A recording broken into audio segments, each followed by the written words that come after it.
মুর্শিদাবাদ জেলার সুতির ১ নম্বর ব্লকের বংশবাটি গ্রামে রাজরাজেশ্বরী পুজোকে ঘিরে মুর্শিদাবাদ ও বীরভূম জেলার মানুষ মেতে উঠেছেন আনন্দে।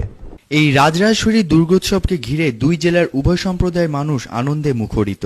সাম্প্রদায়িক সম্প্রীতি মিলন উৎসবে পরিণত হয়েছে এই পুজো। জনসংখ্যা প্রায় ১৭,০০০। উভয় সম্প্রদায়ের মানুষের বসবাস। গ্রামের উত্তর ও পূর্ব দিক সারা বছর জলে ডুবে থাকে, যা বংশবাটি বিল নামে পরিচিত। পশ্চিমে হিলোরা গ্রাম, সেখানে শ্যামসুন্দর দেবের মন্দির আছে।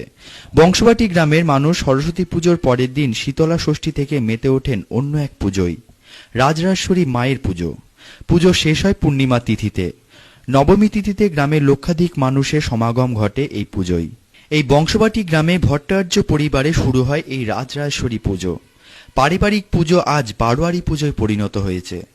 দেবীর ভগ্ন মন্দির ভেঙে গড়ে উঠেছে নতুন মন্দির, যার উচ্চতা প্রায় ১১৫ ফিট। রাজ্যের উচ্চতম মন্দির হিসাবে আত্মপ্রকাশের পথে